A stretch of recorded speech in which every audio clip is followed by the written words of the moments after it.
The following may contain language which will be offensive to some people and inappropriate for children. Still here? Then pour your favorite beverage and let's get this fucking show started.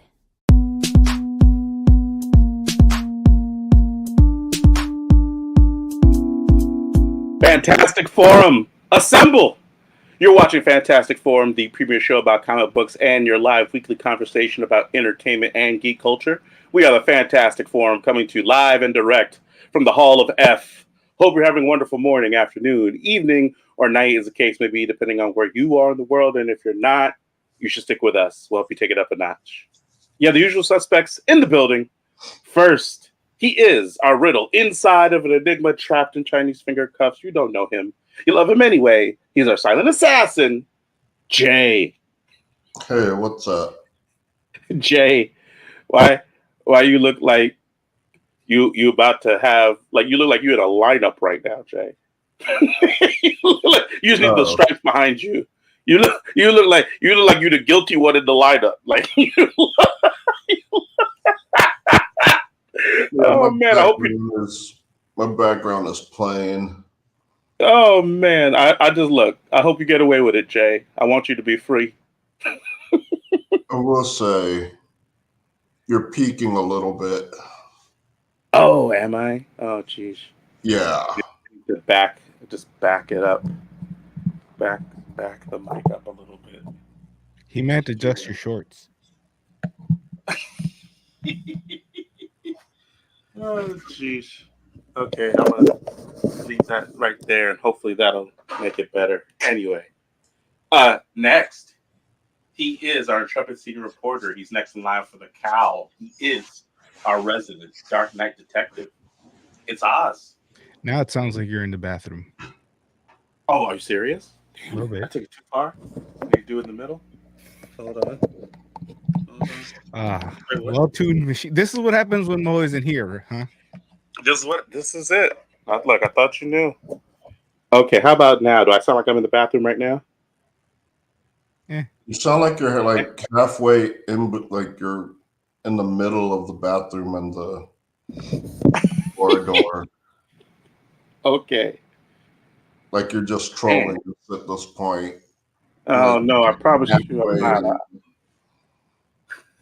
Oh, speaking of trolls, man, that episode 2 was pointless. Hey, we can move the camera now. It's like I don't even. Yeah, right. Like, wait, that like. I'll get back to episode 2 of. I don't even know what show you're talking about yet. We'll get to it. That's on you. That's because you hate blacks. I don't even. I too do not know what you're talking about. Well, Oz, we already know you hate blacks. Can we get through the intro before the racism starts? It's like, can we do that? Listen. Shout out to Moses. He's not here right now. I don't know if he'll be joining us today or not.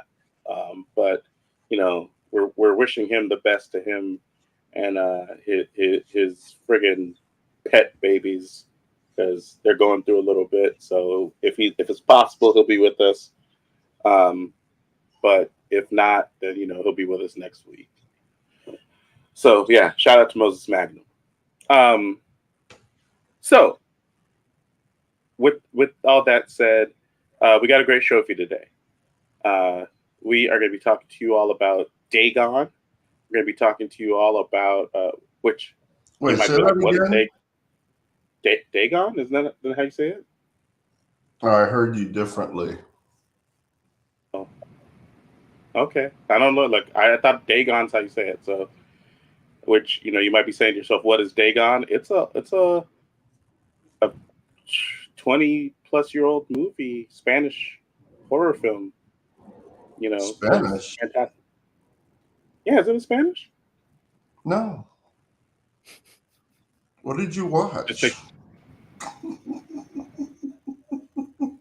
How about you wait till we get to the segment to see what I watched? How about that? There it is. We're also going to be talking about the Harley Quinn Valentine's Day special, which, yeah, we watched that too. And we'll talk about whatever else it is that you all want to talk about. We'll tell you how to get down with that in just a moment. But first, we want to make sure that we thank Mr. Scott Rubin, because without him, this whole thing would not have happened. So thank you, Scott Rubin. And yeah, I mean, I unfortunately the intern isn't with us today. So I guess we're on our own to tell you how it is you can get down with Fantastic Forum, which is basically go to fantasticforum.live.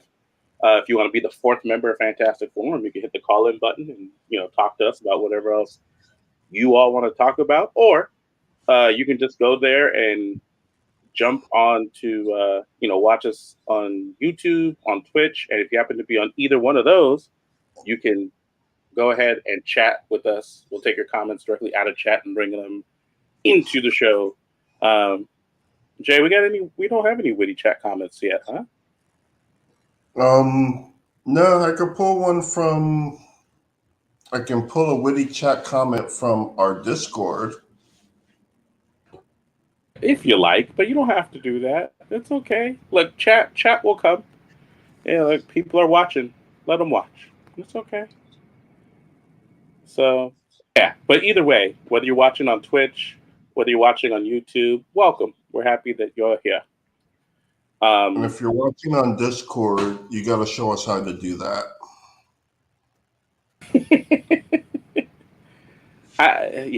Yeah, that's true. That's what you should do. So now, what were you trying to talk about? Episode 2 of what? Moon Girl and Devil Dinosaur. Yeah, but we're talking about that like next week, aren't we?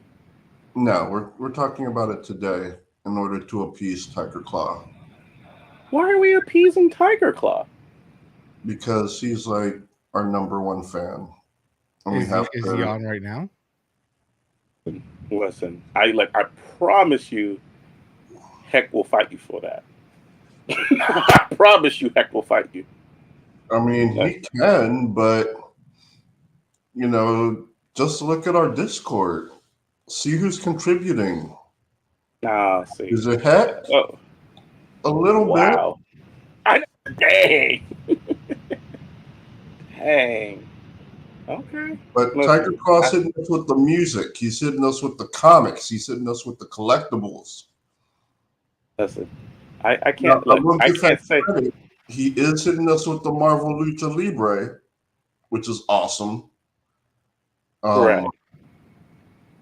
And he was hitting us up with music, but he hasn't done that in a while. I think he's refining his craft. I will give Tiger Claw credit for hitting us up with the comics when he posts about a comic that's not Teenage Mutant Ninja Turtles. Hey, I feel like you can't just do just the one. What comics are you posting on? Who, me?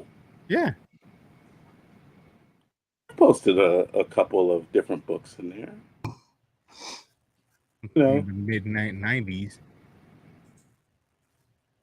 What? What's that mean? Midnight 90s? What does that mean, Nas?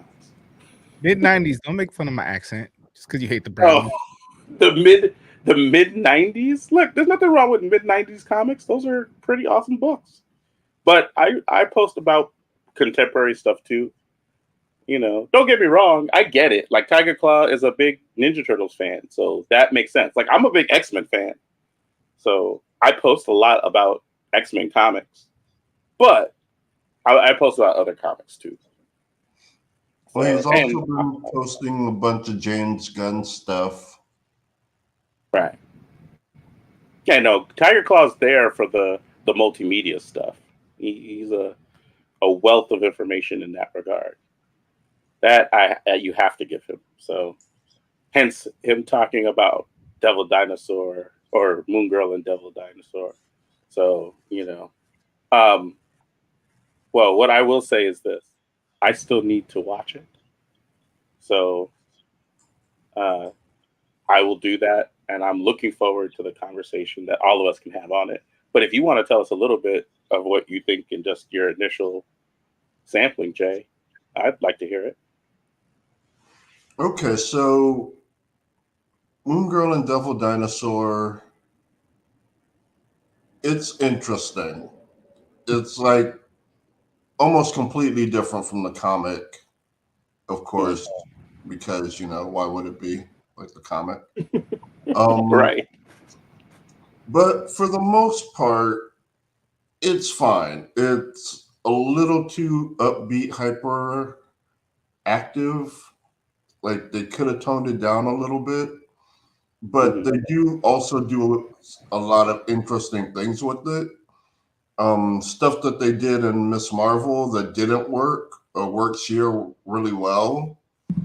Now, when you say Miss Marvel, you're talking about Miss Marvel, the Disney Plus live action show? Yeah.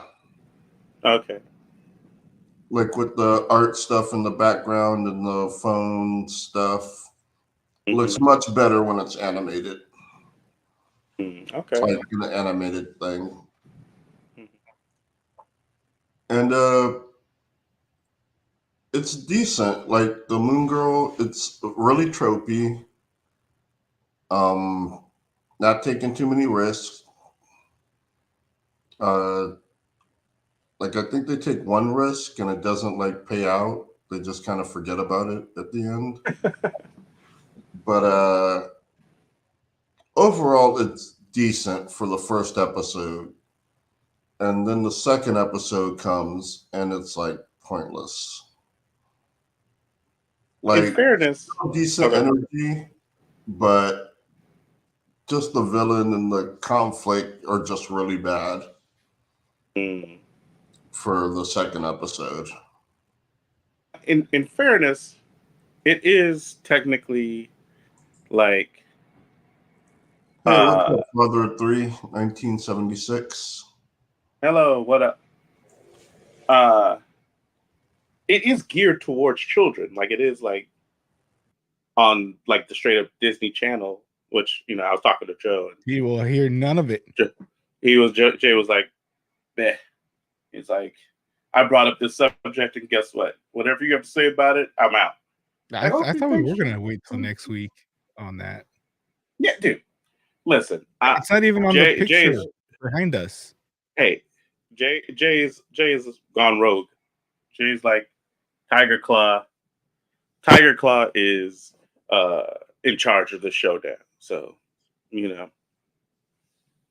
yeah. So, I'm looking into chat here.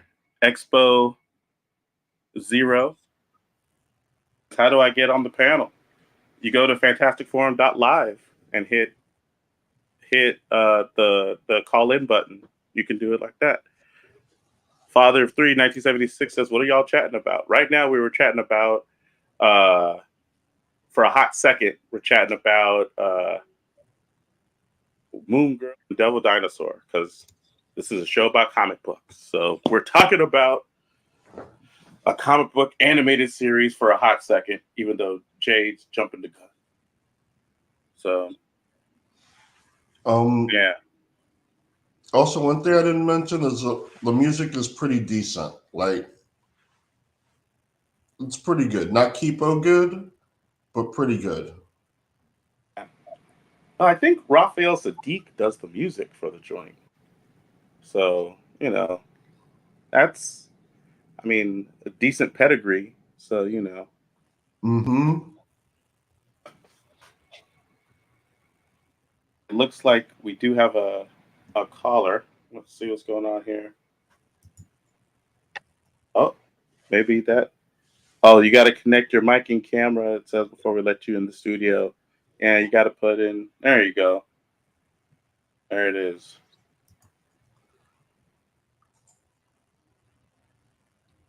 People, who you are, where you're calling from, and what you want to talk about. Oh, they're gone. They're like, oh, damn it, I didn't mean to do that. No, wash Liam. It's okay. Next time. Okay. But yeah, we'll come back to Moon Girl and Devil Dinosaur next week and do a more extensive review with everybody from the crew. Let's talk about some of these Super Bowl spots. Yeah, I was actually surprised. I was actually surprised that you guys watched the Super Bowl. I mean, we watched the Super Bowl, but we were watching it for the commercials, which sucked because all the commercials we wanted to see, except for like one, was like, go watch it online. It's like we would have done that anyway. We were we got together specifically so we could get like some live reaction kind of stuff going on. Well, look, You you like gotta in the remember moment. those movie trailers are what, 3 minutes long? They're not gonna pay. I don't even think there's 3 minute like one single commercial break that's 3 minutes during the Super Bowl. And it's already like But $7 million for a spot. that's crazy. That's insane. And don't get me wrong. I mean, I get it. There's a lot of eyeballs there, so I don't know that they're wrong for charging that. I mean, whatever it's worth, pay, right? And And so, I think that's just the charge to have a commercial. And you take into account all the celebrities that were in these commercials now. Like, I don't remember there being that, like every commercial seemed to have some kind of washed out celebrity. washed out celebrity. Now, why are you saying that? I mean, you got the guys from Scrubs with the guy from Grease. Like, come on. Guy from Greece? Are you talking about John Travolta? Yeah. Lex Luthor. Because he's What? because he shaved his head. Because he looks more like Lex Luthor than what's his face, Ducky. Why don't you talk? I don't remember I the guy's name. It was Charlie Sheen. I don't. I'm not sure. Another guy, Listen, and then a kid. That's the show. are you calling? You're calling all of these like? If they were at all relevant in this modern day, I would remember the name. Wow. Then you had another commercial. I saw a Dunkin' Donuts commercial. Ben Affleck, Jennifer Lopez, A-list. I don't even remember what those Three Stooges were peddling at me. Must have been T-Mobile. I think the Scrub guys sold their soul to T-Mobile. Or was that Rocket Raccoon that was doing that? That was actually Bradley Cooper and his mom. Yeah. Bradley Cooper's not washed up, right? We'll see. Wow. How can you say that? Because he's old. He's so old that like they're like, you know what? We don't need your face. We'll just take the voice and we'll make it look like a cute little raccoon. Wow. That's all we do. So the Guardians spot, of course, was like they had the little quick blurb and they're like, go watch it online because Disney's like, we're not paying that money. I know, but nobody cares about the Guardians. Everybody cares about the Flash. Well, actually, everybody cares about the Batman movie featuring the Flash. Wait. So you're saying no one cared about the Guardians of the Galaxy trailer? Not in comparison to the Flash. I mean, listen. Okay. So should we just skip over Guardians then? Is that what you're saying? or you're like, we just need to talk about Flash? Like, are you just happy that there's a DC movie that actually looks like it might be good? Is that what it is? No. This is what. No, because we said the same thing before Justice. Well, I said the same thing before Justice League came out. The Whedon cut, the Snyder cut, a little bit better, but still, not where it should have been. I mean, how excited were we when we saw a trailer for Batman versus Superman? How'd that come out? How many times did I come in my pants when I heard there was a Green Lantern movie? And what happened there? Yeah. We can't just go by the trailer. And even in this, I guess we're not talking about your Guardians of Forever or whatever movie. Why do you have to try to make it seem like it's small? Kind of is. Is it? Yeah. Bautista like can't even be bothered to work out for it anymore. He's wearing a shirt, even though part of his story in the last movie was why he doesn't wear shirts. And now all of a sudden his nipples are okay, I guess. I want some Bautista nipples. Oh, jeez. Oh, there it is. The whole part 2 of Guardians of the Galaxy, they're making fun of Star-Lord for gaining weight. Somebody should be looking at Drax because he's he's becoming Yokozuna. He's not fat. He's just not as in shape as he was. That's a different thing. And I can get it, like where you're just like, hey man, like I don't know if I can keep doing this. Like how old is Batista He's really? not fat compared to us, but he's fat compared to him in the first movie. I mean, yeah, but that was a long time ago, right? By the way, our number one fan has also redirected to where I was trying to take the conversation before somebody wanted to talk about Batista's nipples. That was you. That was you. I wouldn't know. I didn't see him in the whole trailer. Tiger Claw says, "What's up, Fantastic Forum?" Says, "What are your thoughts on the new Flash trailer?"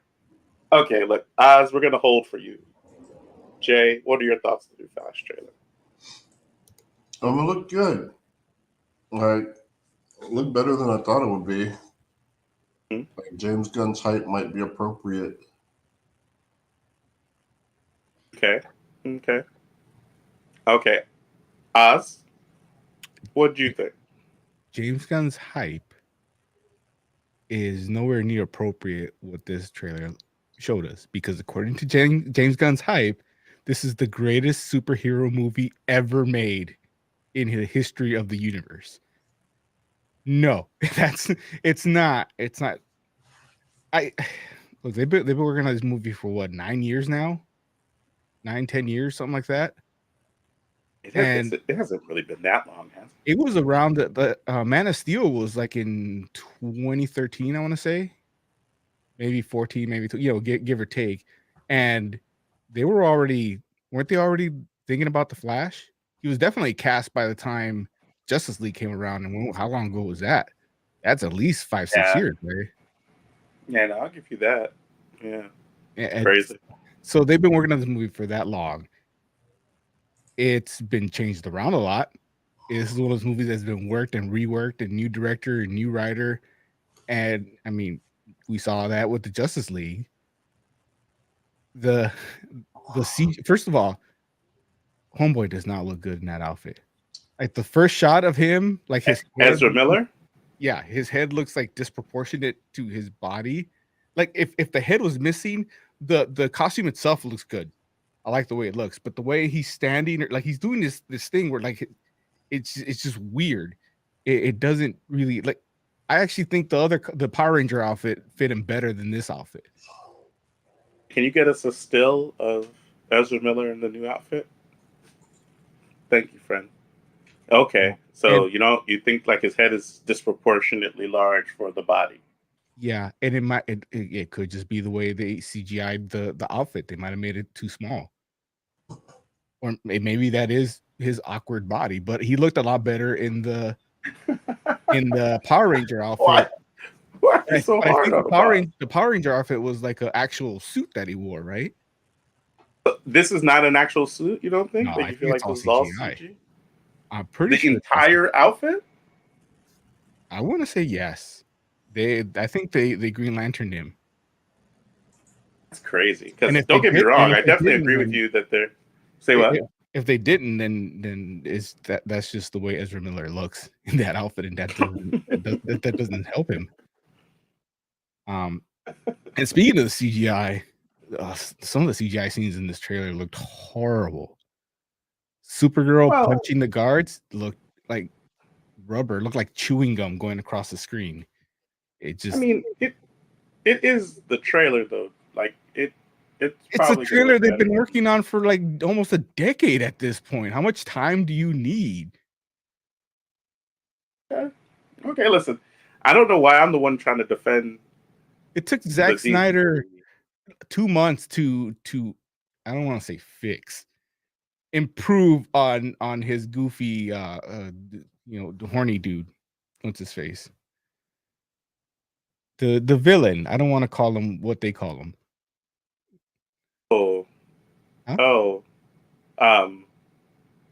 Yeah, I know who you're talking about in the Justice League movie. You don't even want to say it either. The sad fact of the matter is just like his name is not coming to me. Stepfather Wolf. Right. There it is. I like that you Steppenwolf. agreed, even though I still said it wrong. But does Yeah. it like Steppenwolf. maybe his neck is too big? Yeah. It does look weird right there. You're right. Yeah, I mean, look, like I I said, found the shot. from It the looks neck, like his head looks like it's floating. From the neck down, the costume looks good, and that's you. Mhm. He's just used the power, so it's energized and all that, and that's good. It's just together. Yeah, they CGI'd his head too high. Yeah. Yeah. That's interesting. And there's another one where the kid is I guess it's the same scene because it's where the kid's running out of the house, and he's still got that like awkward look. Story wise, I get they're trying to do Flashpoint. So, do you guys think that Michael Keaton is Bruce Wayne, or do you think he's going to be Thomas? Oh no, I think he's gonna be Bruce Wayne. I don't think they're gonna have him be Thomas Wayne, right? That'd be wild. But that Like, would fit I don't the know. story they're trying to tell. I think it was too late to put Cavill in Supergirl's role because this was shot like 10 years ago. This wasn't shot 10 years. However long. Look, it's been a while. This wasn't shot. Cavill was around. Yeah, but he doesn't look like that anymore. Like he's got that mustache now. You got a CGI out. He's not the same. He doesn't still have the mustache. That was for one movie role. That's funny. You know what? Ezra Miller might just be built like that. Like his head might just be a little bigger, huh? That doesn't help his case. Because now you're saying you can't fix that. That's what I'm saying. Like that might just be him. I don't know, man. Like I can't. think that's Thomas, and I don't know if this trailer shows it, but I'm so tired of people nutting over him saying that. There's a shot of all the outfits, and one of them actually has guns. One of Batman's outfits. Didn't Michael Keaton's Batman use guns? No, he had the grappling gun. So unless he's got two grappling guns. But I'm saying like his vehicles had guns. Well, yeah, look, he's shooting missiles out of the Batwing. Yeah. But he didn't have handguns. Well, yeah, but okay, no. Oh, I hate it's a shot you don't like right there. Yeah, it's so rubbery and weird. Yeah, and it bugs me that this is their Supergirl. Does that bug you? Because that's not Kara. That's Lara. If she had called herself Lara, I would have felt a little bit better. But that's not Kara Zor-El. That's not even Power Girl. It could be a Flashpoint version of Kara Zor-El, though, right? No. Ladies and gentlemen, the backbone. Supposedly that's supposed to be the Supergirl that was in the pod that came when on Man of Steel. I think it's Man of Steel. One of those where he's walking and there's an open pod, and Snyder confirmed that was supposed to be Supergirl's pod. Mm-hmm. So no, I want my blonde Kara. I hear that. Ladies and gentlemen, the backbone, the pillar, the strength, the Fantastic Four, our non-vulnerable brawler, Moses Magnum. How are you, man? Hey, what's up? I'm just dealing with a bunch of never-ending stress. Man, yeah. Looking at oh, I thought we were talking about the Flash. Definitely gonna go back, but just real quick, how is your turtle? It's gonna be okay. But yeah, he missed the Fang missed the lung, so his internal organs seem to be okay. And I might have to go to a specialist to get that scale at the chest area to staple it back so that it heals, because it's not going to graft onto itself. naturally. Oh my God, crazy dude. Well, I'm glad that the turtle is okay. Sorry that happened. That sucks. Dude, he was just getting better from a prolapse. He just shit for the first time comfortably Hmm. yesterday afternoon, and I took him to clean his tank, and next thing I know, Dean's eating him like a hamburger. Damn, that sucks, dude. I'm sorry. That must be terrifying. Huskies are still part wild. Yeah, and the problem is so this is part of the ongoing stress is his spine is fused together because of arthritis that he was born with. And he's been in pain for like the last year or so. So he's just been mellow and chill. Like, he's a happy dog, but he's just not moving around. He's chill. And I just gave him his first shot of this subcutaneous fluid that helps it stop the spread of the arthritis. And then we've been giving him about a week's worth of anti-inflammatories and pain meds. So now he's like a happy puppy again. And that's what happens when he's a happy puppy again. He tries to kill every other animal you have. What? I can confirm that's what they do. That's what they do, yeah. No, and he's even gotten a little more aggressive with her when he's usually more growly about it. Now he's actually like biting her face when he's like, get off of me. But luckily, she's a tank. She doesn't feel anything, and she's not aggressive, so she's not fighting him on it. But we definitely it's one of those things that you got to keep an eye on him a little more. Yeah, I couldn't play with mine until like a month after he got neutered and calmed down. Yeah, he was just so aggressive.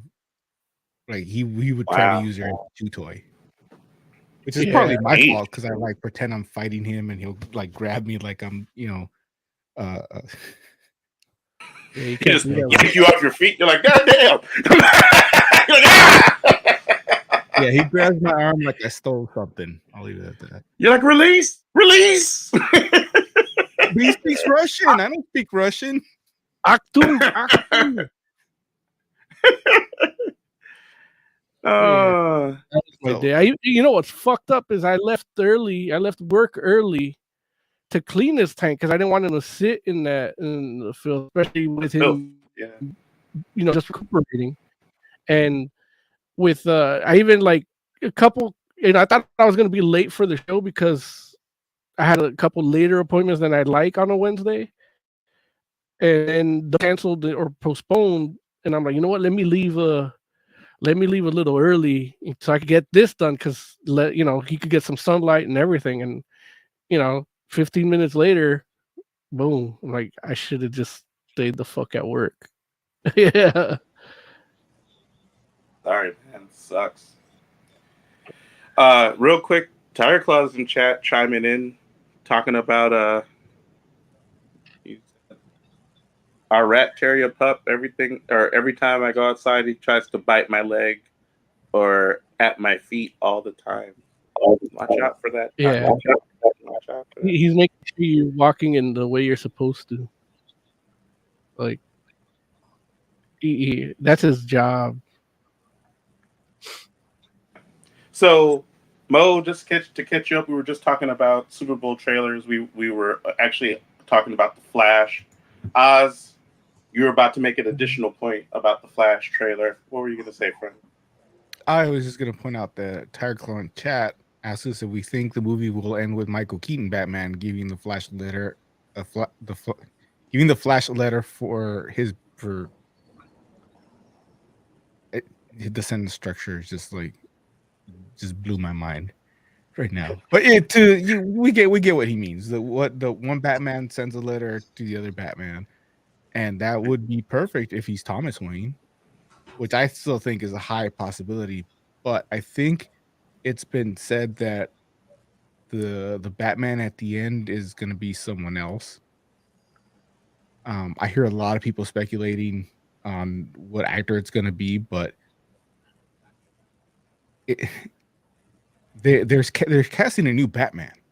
So it doesn't matter who's at the end of that movie. If it's not the actor that's going to play Batman from now on, it doesn't matter, right? But how do you know it won't be the actor that is playing Batman? Wait, what? What did Jay say? Is Taron Egerton in the running? Isn't he in the running for Wolverine? Oh, he People shouldn't don't be. like him to be Wolverine. Why not?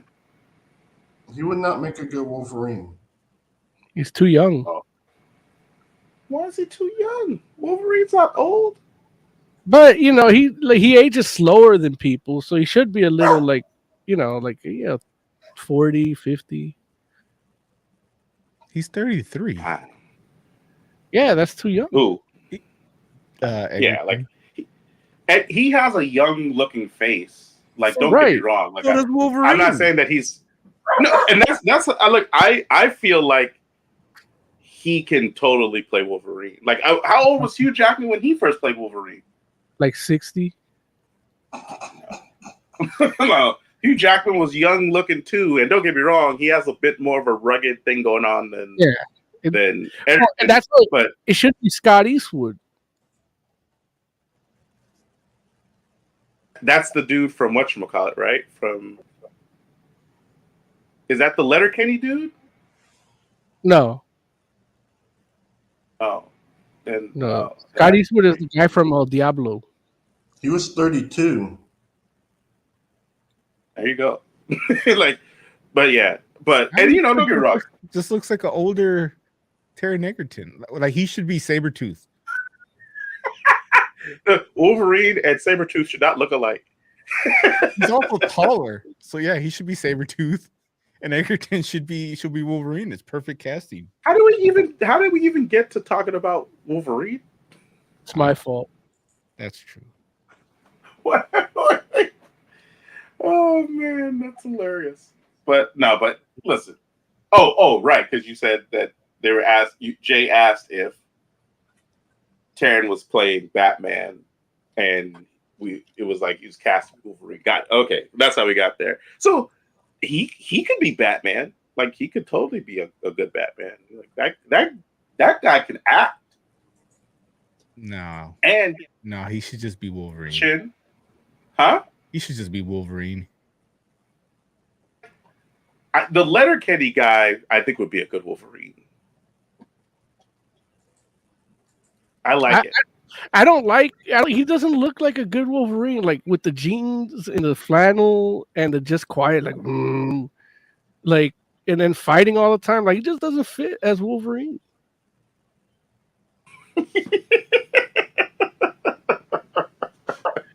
Yeah, he's pretty much Wolverine in the show, except he's just tall. But I mean, that's something that we just—he's not even tall, is he? He's kind of like 5'11". Eckert is 5'9". Scott is 5'11".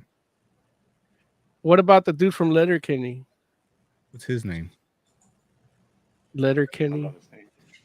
I don't know his name, but yeah, he's not to spell Letterkenny. And he's Canadian. Oh, Jarrett Kiso. Cheese, yeah. He plays Wayne. Yeah. Oh, he looks like he should be Superman. He looks like fucking Cavill. Doesn't look like Henry Cavill. He does. He look has a like solid. Cavill.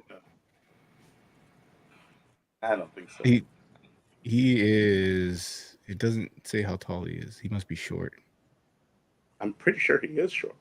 He looks short in Letterkenny. Oh well, yeah, Wolverine. Short. Yeah, so yeah, that's perfect. Yeah, short and scrappy. But yeah, I mean, let me put it like this: if a different person is Batman at the end of the Flashpoint movie, my assumption is the person that's going to be playing Batman in that universe moving forward.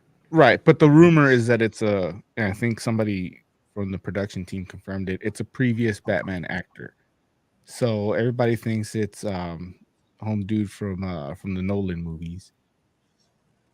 Somebody joked that it'd be Clooney.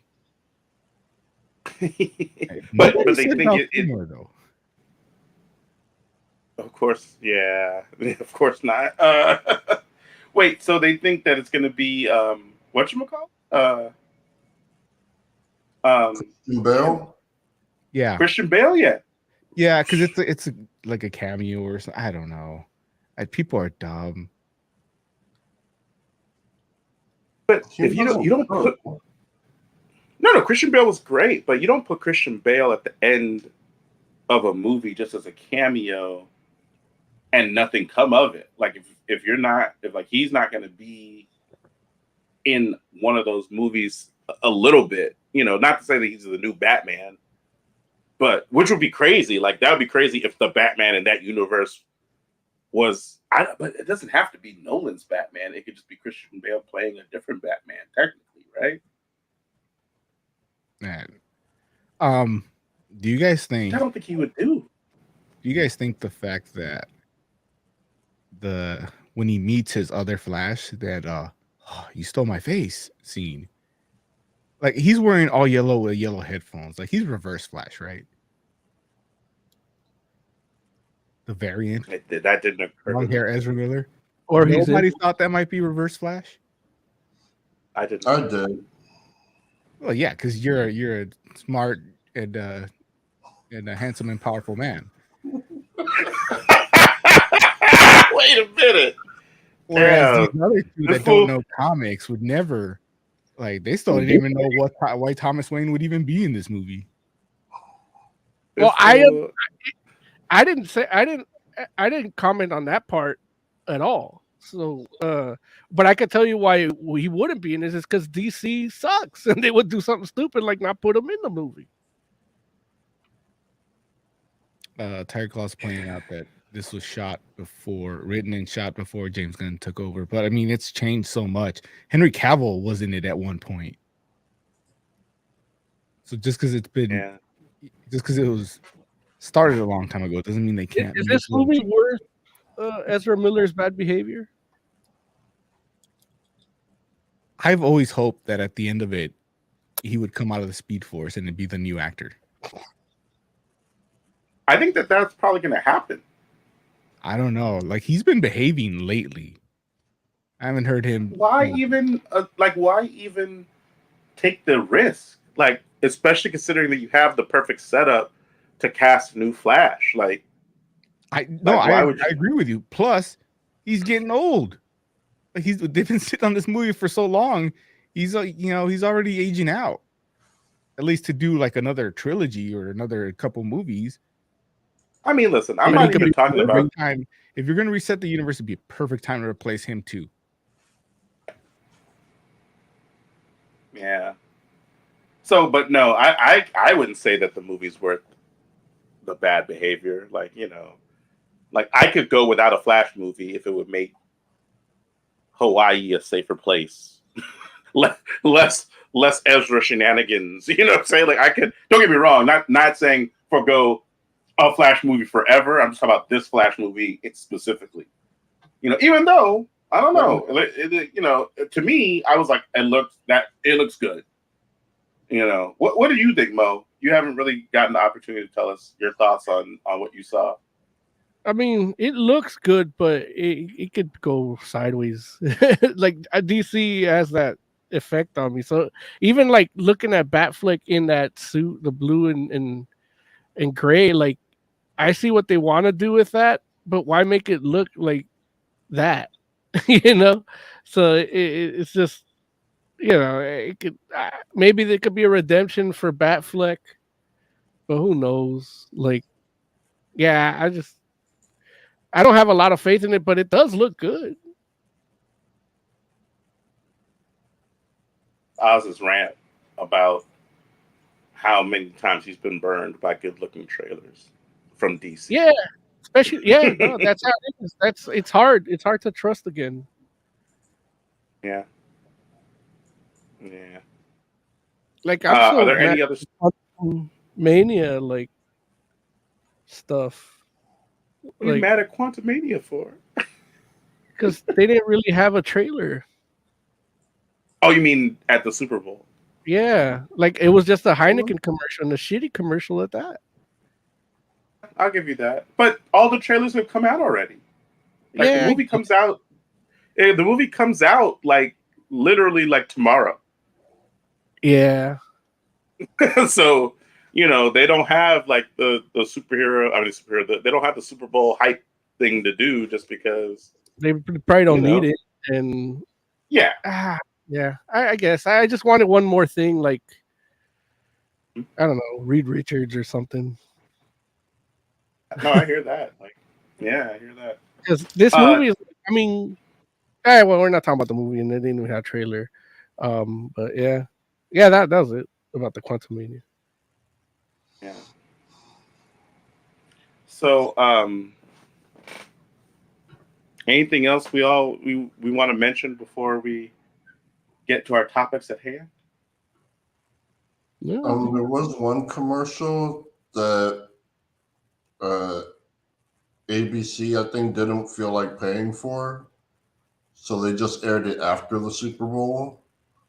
Okay. For the Grammys, Jimmy Kimmel's hosting, and the commercial is a Top Gun Maverick parody. Oh no, that's the Oscars. Right? Oscars. Yeah. That's what I meant. Yeah. Mm-hmm. It was pretty Yeah, I funny. did. Yeah. Yeah. I saw a little clip of that, and so it did look funny. Yeah. Billy Crystal's in it. Yeah. And he's great. Plays. Yeah, so that's cool. Definitely worth checking out. All right. So what should we talk about first? Should we talk about Harley Quinn or y'all want to talk about Dagon first? Let's do Dagon. Okay. Well, you got some movie review music? Spooky review? Yeah. Sorry, I didn't load that up. Take your time. Take your time. It's okay. Oh, there it is. Ladies and gentlemen, we have a caller. Tell the people where you are, who you are, where you're calling from, and what you wanted to talk about. Hello, my name is Derek H. I feeling FOMO and NoHo, and I would like to be addressed as a esteemed author, Derek H. Because my book, The Ship with Red Hair, is on shelves now at Barnes and Noble and Amazon.com. Go there and buy it, and so I can be rich and famous and have a call like this anywhere. There it is. Congratulations on that, Derek. Thank you very much. It was a long road. Huge. Yeah, I could only imagine. I can only imagine. And now all I gotta do is prepare myself to like announce everything on Facebook and stuff, so people can tell me how shit it is, and how it's no good, and how it doesn't make any sense, and how I shouldn't even be trying to do anything new, and blah blah blah, yada yada yada. All the stuff that they didn't say to that lady that hates gay people with the Harry Potter book. J.K. Rowling. It will happily say to me. It will happily say to me. Once they should have her up there and play her stupid game on Twitch all day long. But I try to write a book about a spaceship, and I'm an asshole all of a sudden. I'm getting all this out now because I can't say it, and I can't say it. I wouldn't say all of a sudden, but Well, he can't say this on Good Morning America, so he'll say it here. There it is. I'd be nice to people because everybody is a potential customer now. So I'm like a TV network now where I cannot offend anybody, no matter what they do or what they say. I have to love them. Gotta hold their hand. Oh man, good luck with that, friend.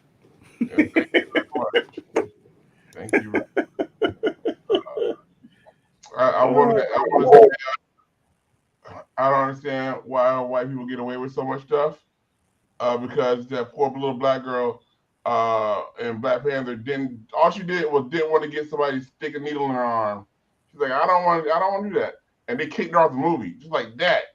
They kicked her off. And then she's like, okay, please stick me with your vial medicine. I'll do it so I can pay my rent. And then she's back.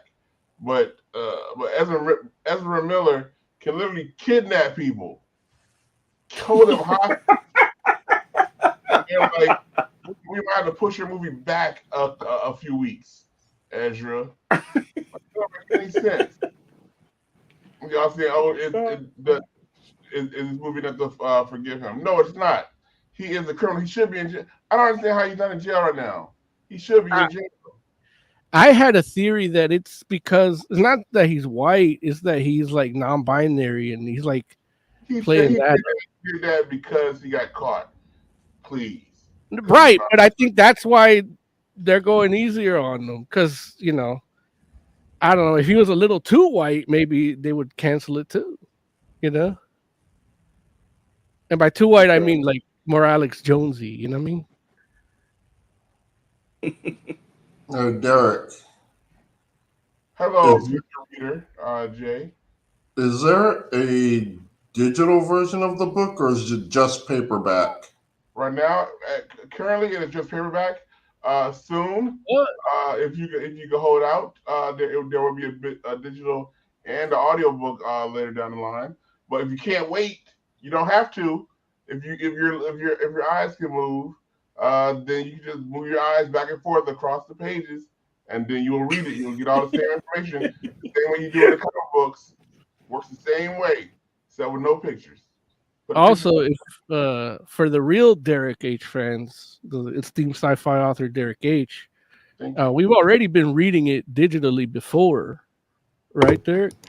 I gave a lot of people a chance to read like the first half of it digitally, and not enough people did it.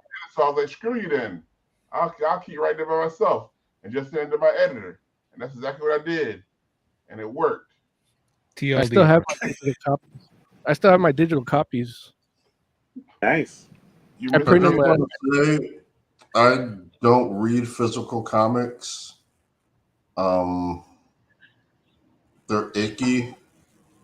So I'm gonna wait for the digital version. Okay. I didn't get the rest of this comment because I remember when I made a whole video game, put it out for $1, and some guy on the internet was like, I don't know if I got to take care of my money. I was like, motherfucker, it's $1. So I can't put out with people anymore. And now Jay's like, oh, a book. Wait a minute. Is it on a paper? Ooh, I don't know. I don't know if I could read. I'm too busy doing my TV show about comic books. I don't got time to read a real book because it's on paper. Jay's always been an environmentalist. I've been off of paper for like years. Yeah, that is the corpse of a living thing. Literally 7 or so years. I need radiation pouring into my eyeballs for me to get information. Right. That's all. Forget about supporting your friend who has known you for years and years and years. No, I can't do that because I might touch some paper. Ugh. No, I can't do that. Show my love and affection for somebody I've known for over a decade.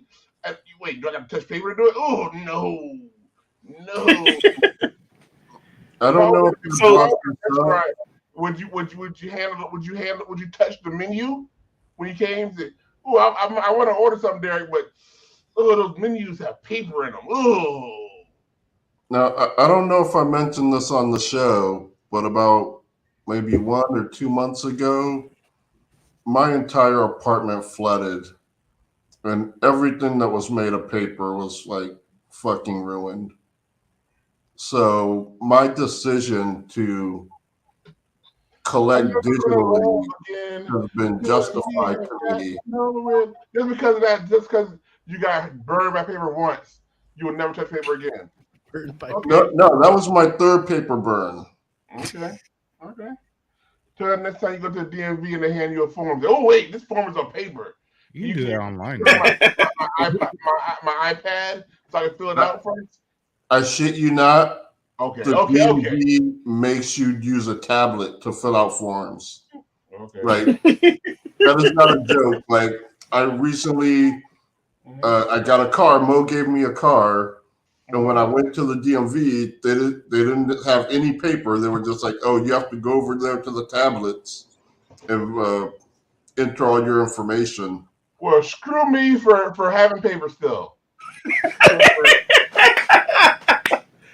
So, Derek, are you gonna do the audiobook yourself? No. A professional will be hired because if you haven't noticed, I do not sound good. About my voice is not the greatest of voices. I need a professional voice so that people can actually listen to the entire book and bring everything into their brains via the sound. Oh wait a minute, Jay, do you listen to sound still? Is that still a thing you do? Well, I'll be honest. I need to do Whenever I buy a book on Kindle, digital book, I almost always buy the audiobook with it. So if you actually are going to do that, you're going to get 2 sales just because I normally like having the digital and the audio. I was about to say, I'm not supposed to say this anymore. I think you're lying. I don't think you're going to buy 2 copies. It was the audiobook. No, you know what he's going to say? He's going to say, wait a minute. Joe, who's reading it? What's the name of the person reading it? I don't like that narrator. No, I'm not. I don't like his stuff. Derek, look, I gotta get in and defend my friend Joe here because I've actually seen him buy things probably from the first time he got paper burned.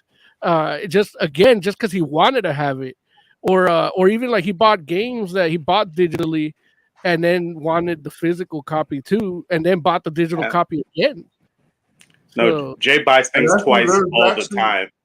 Like they actually have the option. Like when you buy a digital book on Kindle, they actually have a checkbox for you to get the audio version with it.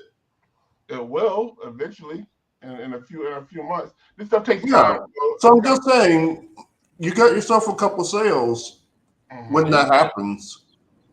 But if you want, I can pull up, and I have audiobooks I can download, like pull up and play them and show them to you.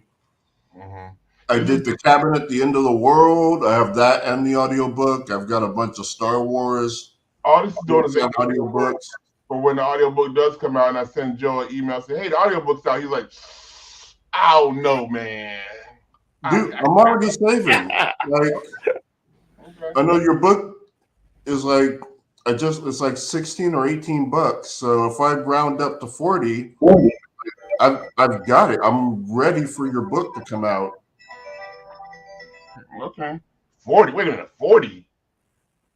Well, I don't know how much it's going to cost. I'm assuming it's going to be about 40 for the book and the audiobook. Okay. I think if you get it from Barnes and Noble, it's only $13.95. If you get it from Amazon, it's $15.90, 15 something. Yeah, I'll round up so I make sure I have enough. It cost me 16 cents. How long is the book there? About 90 pages. Yeah, about 90 pages. It's not that long. Because if I made 100, people say, "Oh, 100 pages. I don't got to get that kind of time. Cut it down." I'm telling you, I know about all these. That's why I haven't said anything on like social media that much. I haven't said that much. Said a little bit, but I haven't said that much about it. And I push it hard on social media because I know all these excuses people come up with. It's just gonna hurt me, and I cannot be hurt again. I cannot go through that. Once hear people say they're gonna do stuff and then not do it for whatever made up reason. I'm getting upset already thinking about people not buying my book. I'll be upset. I was literally about to buy the book, but it was only in paperback. I was going to the page to buy it. Ding ding! I'm checking this off my list right now. Streets I don't believe right here. Check. I just did it. I bought one. That's why I knew how many pages it was. Like I was on the side. I'm gonna buy a second one. I think all the fans at the farm should buy 4 copies each. Well, we should get some copies to give away to our audience. Oh, I have 7 copies in my car right now, and I'm not giving it to you because they're on paper, and I don't want to hurt Joe's. But if I haven't even read my wife's books, I'm not going to read yours. Your wife's book. Your wife has a book. Your White's books are in like hieroglyphics. Nobody can read. Nobody. You need to be Wow, because she's Middle Eastern. Yes. Damn. Damn. Okay, I see what your book is about. Mm-hmm. Exactly what it's about. It's about powerful white dwarf stars. Derek, after Fantastic Forum reads the book, will you come on and talk to us about it? No. I need to get. I want to be like I need to be an aloof author, so I don't want to have to explain my work and what does this mean and what does that mean and why this. I was like, no. That's why I'm not doing. No. I'm not gonna do any like those book signings or where people come up to you and say, "Oh, I love." You know, I might have a table at Comic-Con so I can see everybody dressed up as the ship with red hair or as the characters Eldroth or Eldron. They're walking up to me. Now we'll look at them and say, "That's a nice outfit." Now give me my $20 and I'll sign your book. That's what I will do. Nothing else. Nobody asked Stephen King, "Oh, why the hell kids having sex at the end of it? What's that all about?" Nobody said that to him. They say, "Oh, here's a bunch of money. Let's make a movie about it." That's what I want to be. There are little kids having sex in your book? Nobody's having sex in my book. Oh, okay. I just said that because now James not gonna read it. There's no sex in this book, so I can't read it. So like if the ship has red hair, do the drapes do the carpet match the drapes? Oh, jeez. Really... Like what color is the upholstery in this ship? I'm gonna ask you a question. What's the color of the exhaust port? Oh no. See, I wasn't gonna say anything about jihads or ISIS or nothing that you're probably involved with. Just by marriage, probably. You're automatically part of ISIS. But I'm not gonna say anything. So I want to. If that's true, then by marriage she has to do whatever I say. So. Mm-hmm. Yep. Tell her to buy my book. No. No, but no, it's a huge accomplishment. Look, it's a huge accomplishment just finishing a book, Derek, let alone actually getting it published. Like that was gonna be hardcore. It's gonna be a huge accomplishment when I read it because I don't read. Yeah, that's another thing I got to put up with. I don't read. Like what? Hey, I'm buying 2 copies, Derek. Be happy I don't read.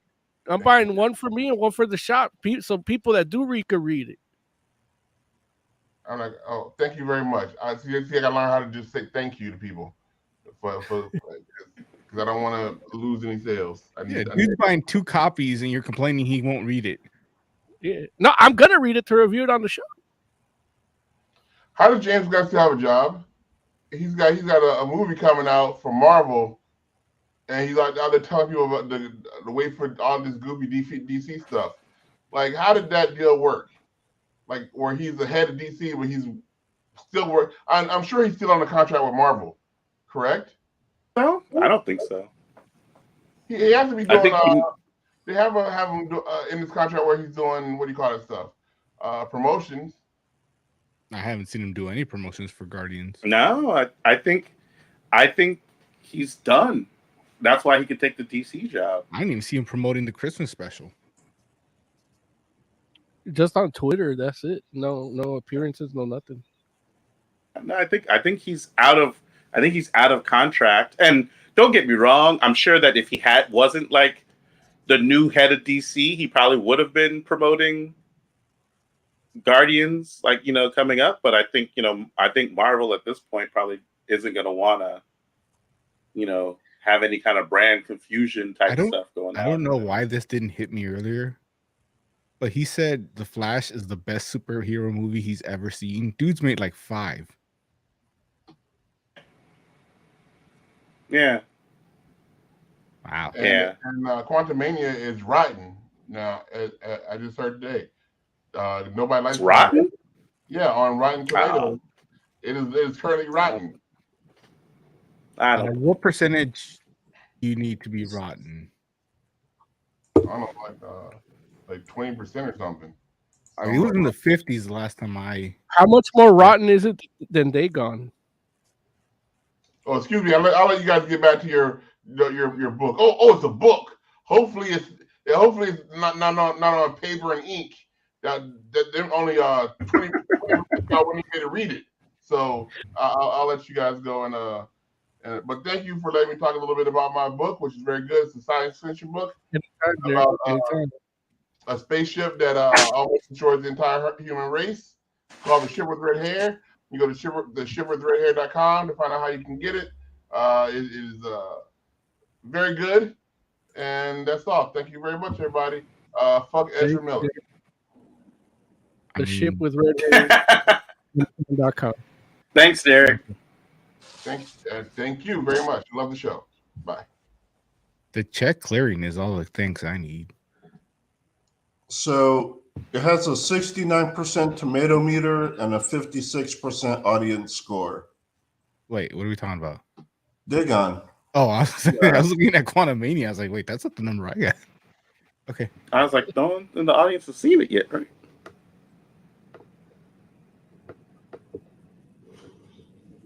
Yeah. So Dagon from 2001? Yeah. Yeah. Is that what we were supposed to watch? Yes. Yeah. What did you watch? Harley Quinn. Don't forget, I didn't know what we were talking about until I saw the preview image. Oh, why is that? Because I wasn't here last week. And you guys were too busy watching the Super Bowl to discuss this week's show. So Jay, why don't you fucking Eagles? Jay. Okay, so let's play the music then. Oh yeah. Give me 1 second. Nope. I was supposed to be looking there. I got excited because we have one of the great literary minds on the phone. It is Derek Hopkins.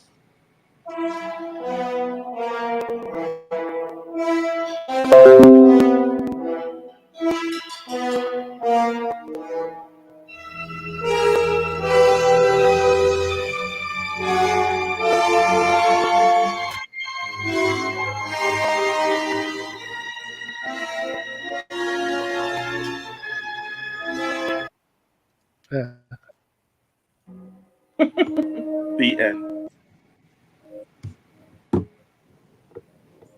Yeah, so Dagon.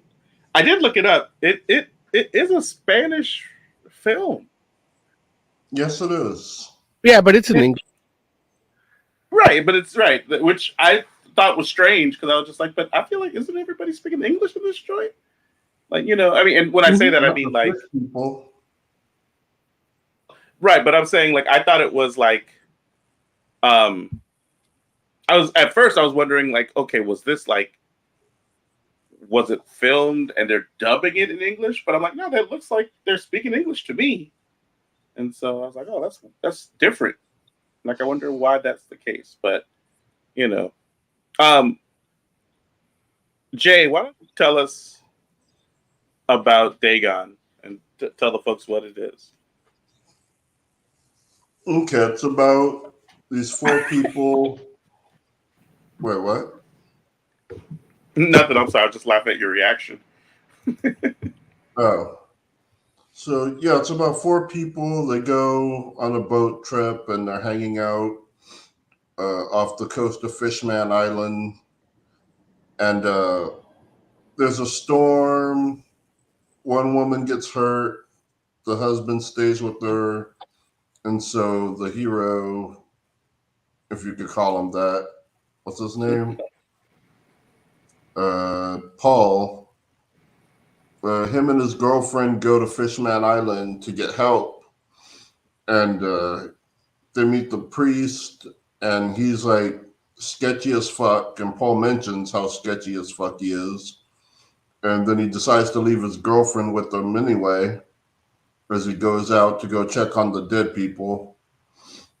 And he gets back, and his girlfriend is gone, and he's like, well, I guess I'll just hang out and wait in the room till he meets the lone Christian in the village of fishmen who tells him the girls are dead.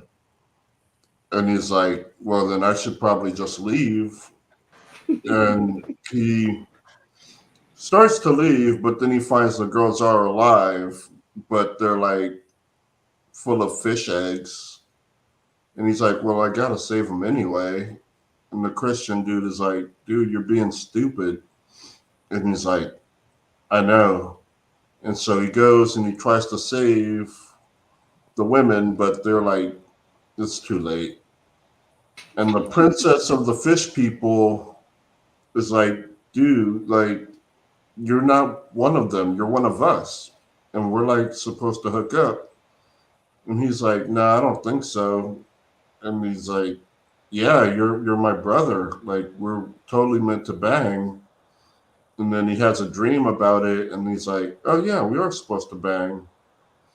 And then the movie ends. Now, why did you all want to watch this? I didn't. It's Lovecraft. I fucking hate Lovecraft. But Mo loves Lovecraft, so whenever we bring him up, he pulls out some Lovecraft shit to watch. And I like Mo, so it's like I end up watching this bullshit. And then I was like, if I have to watch it, everyone's going to watch it. And we're going to talk about it for Valentine's Day because it's a love story about a brother and sister reuniting after years of being apart and fucking. No, like Game of Thrones. So, yeah, I didn't want to watch it. It looked bad. Just looking at the box art, I was like, oh, this movie is not going to be great. And the thing is, yeah, wasn't. Why would you hang out off of Fishman Village? Like, it's not scenic. It's not pretty. Like, they had to go from where they were just to hang out in front of Fishman Village. Like, it there's like no particles on buildings. Like it's all rotting in the sea. Like there's people like checking in the hotel with barnacles on their face. You know, like, but So Mo, the reason I brought it up for Jay was because, well, we were talking about I forget the name of the comic, but it was Fish People Island, you know, and I'm like, oh yeah, it's kind of Lovecraftian. And he's like, why are you always bringing up Lovecraft? I'm like, because almost everything is, and it's like this is like Dagon in a sense. It's just different, similar concept, different execution, but all these things are. Even me, like I became a Lovecraft fan, like third hand. Like I just listen to music about the stuff and watch movies that are in that style, and I just happen to like cosmic horror, and then it's like, well, let me see about other stuff about that he does that I would like. Hence, Fish People, because I guess I like fish people, and but you know, the movie is bad, partly because it's made out of it's a mixture of two stories. And they amalgamated the story to fit this movie, like these two stories. Like if you watch, what is it like, Dunwich Horror, and that's and the horror at Innsmouth. I think that's the two that they did to make this. The two books that they adapted or mixed up. But the better Fishman Island story is basically the one that you play in the game Call of Cthulhu. And you got like it starts off with fish people, but they're not like fish people like that. They're more of a cult that worships Dagon, or in this case Cthulhu. But they kind of mix that story for that too. It's just a better story and a better experience, partly because it's a game. It's better made, you know, better executed. I don't believe you like fish people. I like fish people. Like I watch Aquaman. He's not a fish person. There's fish people in it. He's an Aquaman, not There's a fishman. People in it. Yeah, is his face a fish? Yeah, there are fish people. There's literally fish people. There's crab people, giant enemy Yeah. crab. There's all kind of fish people. And there's sharks with lasers on their face. Yes, there was. And part 2 is gonna have more fish people. Did they hold them hostage for $1 million? They held them hostage. Yeah.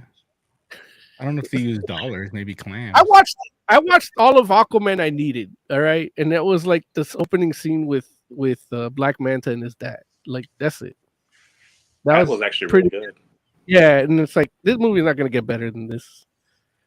True, it doesn't.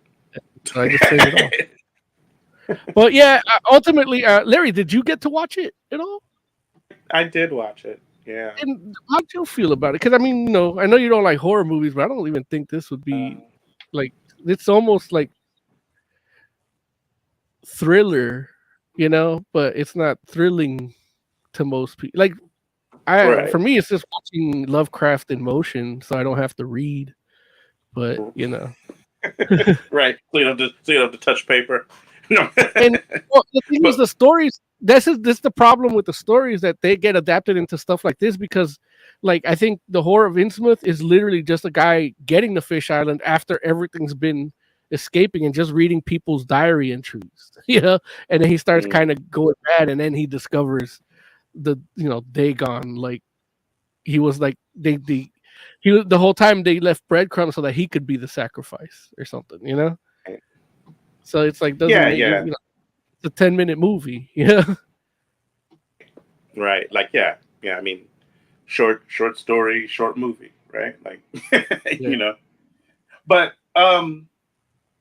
it was definitely, there was some moments that were a little tense, but it definitely didn't strike me as like something I felt like I couldn't watch. It was just, it had moments where I was like, oh, they're about to do something weird here, and then they do. You know what I'm saying? Like a lot of dream sequences with a lot of random things happening and stuff like that. But overall, it was just a little eerie. I was like,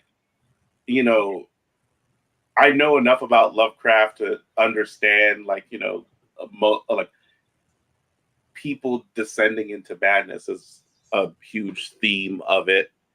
And so, that was present, and I get it, or seemingly present, you know what I mean?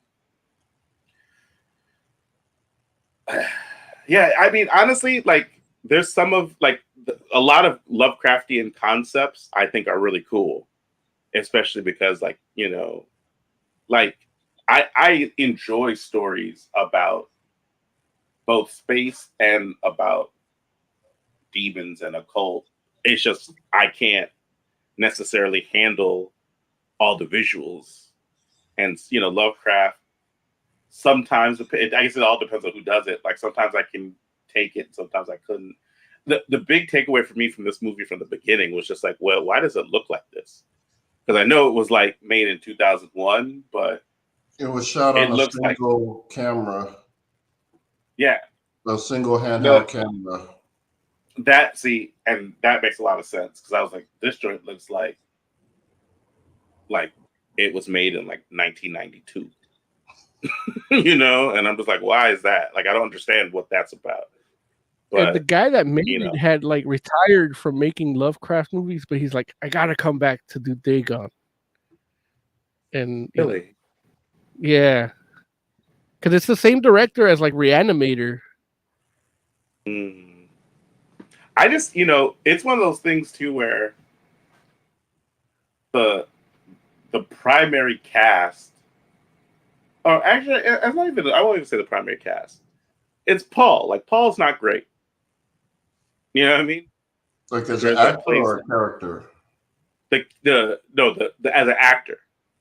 Like, I feel like a different actor could have probably been at the center of that movie, and it would be a different experience.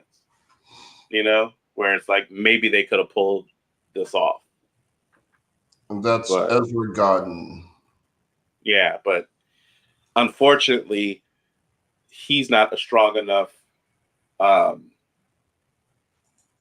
actor to pull off the stuff. Like even like there was a point where what was it? Like he was getting sick or pretending to get sick. You know, what it was the water. When he went to the hotel room and he turned the water on and it came out green. And this fool was like he wanted to he was like, I'm getting sick. But he did it like how like kids do it. You know, like he didn't like retch. You know what I'm saying? Like, you know, adults, it felt like adults retch. You know, you're like, oh, you know, he was like, you know, this fool did like a comedy. And I was just like, and you know, and I didn't believe anything from him. What are you gonna say? That's part of the problem with Stuart Gordon, the director. A lot of his stuff comes off as humor, sometimes unintentionally, and sometimes it becomes part of the charm. Like if you watch Reanimator, it kind of has that like Evil Dead vibe in a sense. And I don't know how much of that he was trying to go for. It just happened to work out, you know? Right. And yeah, you're right. Like your movie can mess around and get like a little bit of a cult classic kind of status to it. And yeah, it may not be the initial intent, but you can like lean into it and you're like, oh, okay, hey, this is what it is, right? But I don't know that this movie even does that. I don't know. I could be wrong. Like that's just how I felt about it. You know. The fish people actors were better. He also Stuart Gordon wrote Honey, I Shrunk the Kids. Oh wow. It's a good movie. And Oz, you didn't get to watch it, huh? I would like it now. Honey, I Shrunk the Kids now? Yeah, I liked it when I was young. I don't know if I would like it now.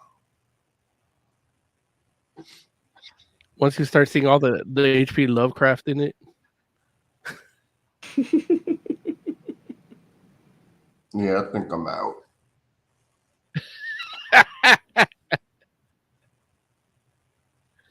Yeah. But yeah, so you didn't get to watch this, right? You watched something else. Yeah, nah. That's fair. I don't know. I'm not certain that you would necessarily totally dislike this movie, Alex. I'm not a Lovecraft guy. But look, this isn't Lovecraft at his best exactly either, you know what I'm saying? That doesn't help the case. You like Lovecraft when it's Starro, you know? Right. There it is. You do. You know. I forget. Did you all watch Lovecraft Country? I forget. I didn't. I did. I haven't watched it yet, but it's in my library. Yeah, Lovecraft Country was good. It has like different levels of Lovecraftian-ish kind of stuff, though. So it's like it's almost like some of it. There's the cult of Dagon essentially, but it's not particular Dagon worship, but it is worship to something grander that is unshapable and untangible. So not Dagon. And the goals with Dagon are similar. Like, well, if you do like Shadow over Innsmouth, it's like similar to that. Not so much the movie. Yeah, but Lovecraft Country I like, and that has whatchamacallit in it. Majors. Yeah. The dude from Creed 3. The dude from Creed 3, right? Jonathan Majors. Yeah, he's good in that. It's interesting stuff, man. But yeah, Dagon didn't hit like that. So, all right. Anybody got anything else they want to say about Dagon before we give it a rating? Jay, what I they're think not you show should Bush. watch. Oh, sorry, Jay. I was saying they don't show Bush. I mean, do most movies? Senior or W? I don't know how to answer that. But I will say there is a scene where there is a girl who's naked, but they film it so that you don't see her bush. But you see everything else, so it's like seems strange. So how do you know she has a bush? Maybe she's shaved. Dude, it was 2001. I mean, yeah, that's not the 70s. She was a trailblazer. Yeah, On the trail? She could have been a hipster. Is that what hipsters do? Gone for the vintage look. Like, unless there's like point hair in the is- armpits that where you could kind of make the okay, well, obviously this lady doesn't have a razor. the point is we don't get to see. It's an unanswered question. We don't know if she's the chick with red hair.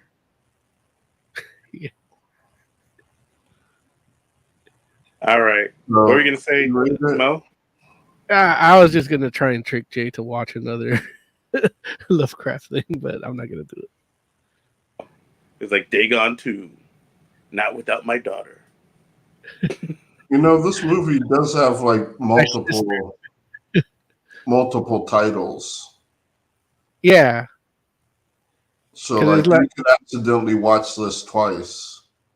yeah, Like, because fuck.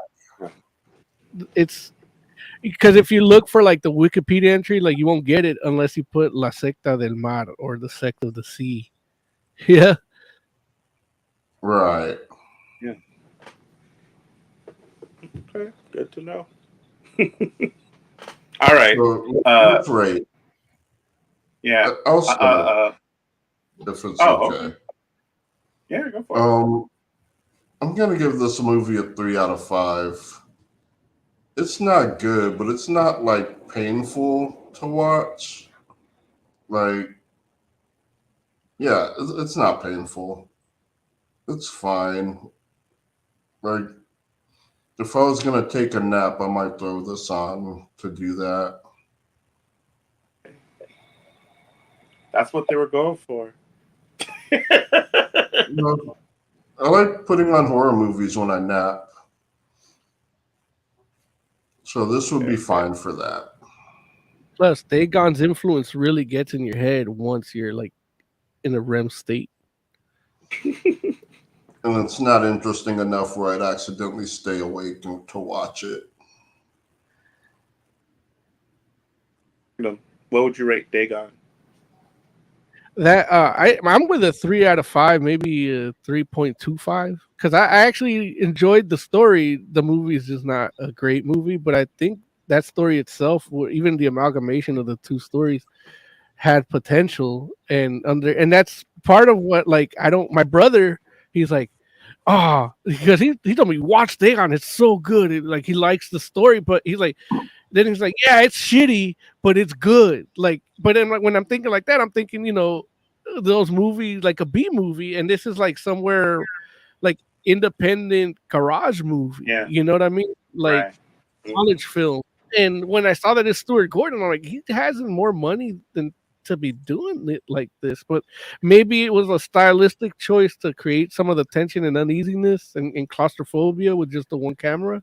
But it didn't work as much because those things weren't as pushed as much as like the religious and madness things, So Right.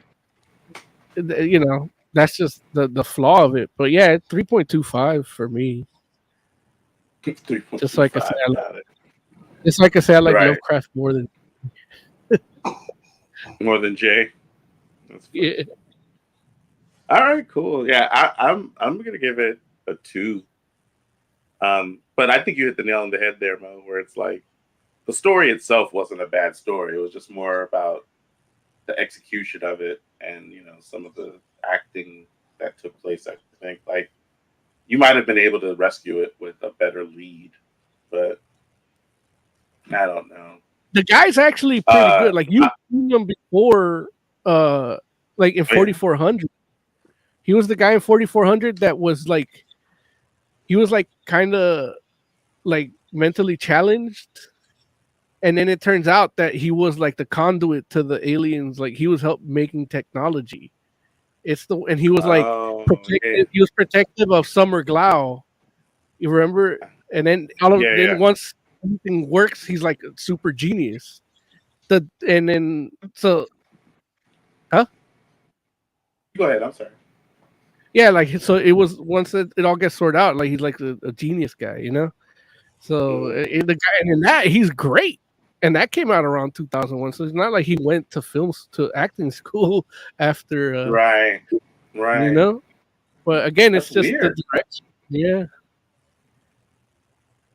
Maybe that's what it is, because, like, even like like when he got that hook in his hand, I was like, "What's happening?" And then he had the hook in his hand, and I was just like, "Oh, he has a hook in his hand," but I didn't know that that's what he was trying to do at first. You know what I'm saying? And I'm like, okay, I guess this is his pain face. I'm just like, okay, I guess, I don't know. I just wasn't sold on it. So, Oz, what would you rate the rating? I mean, I'm still not gonna watch it. So, no one thought you were, Oz. Not with the rousing endorsement of 3.25. Come on now. What if we make it 3.50? Yeah, I've been listening to you guys talk about this for like half an hour now. I still have no idea what this movie's about. You'd like it. Should we move on? Yeah. We should definitely move on. Also. No, more about gel coat. When the fourth round will... Don't you call it?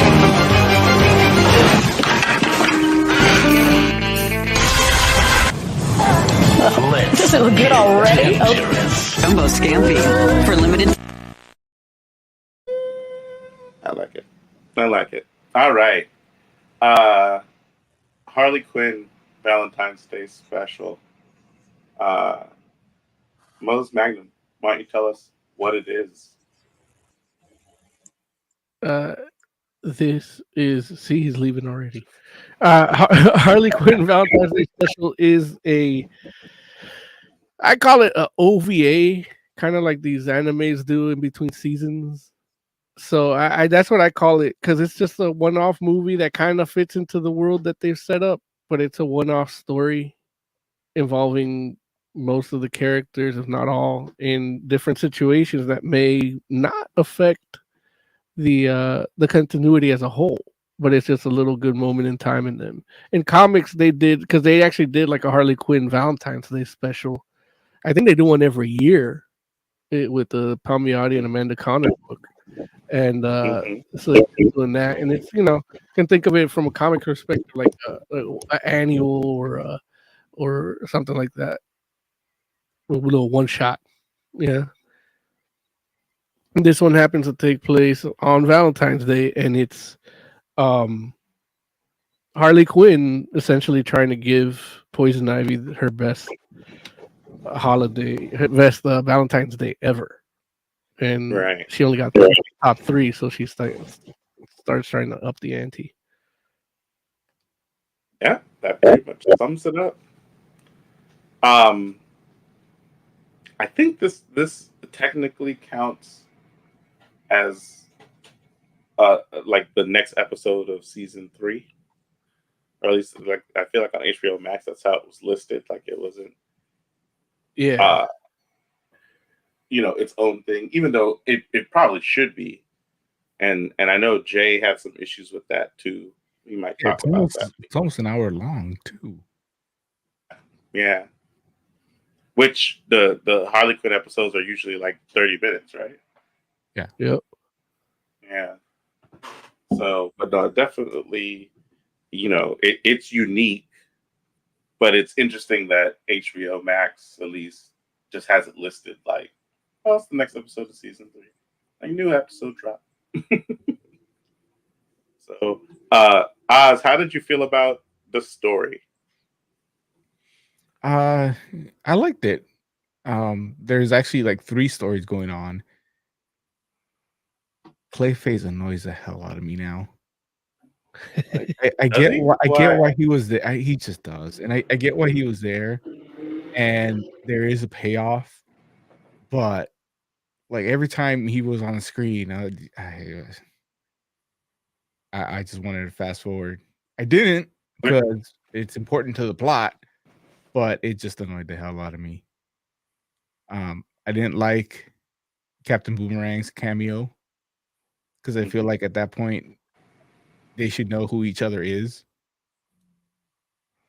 So it's little things like that. But I like the main story, um, with Harley Quinn and Poison Ivy, and the B story with Bane and how the two tales intersect at the end.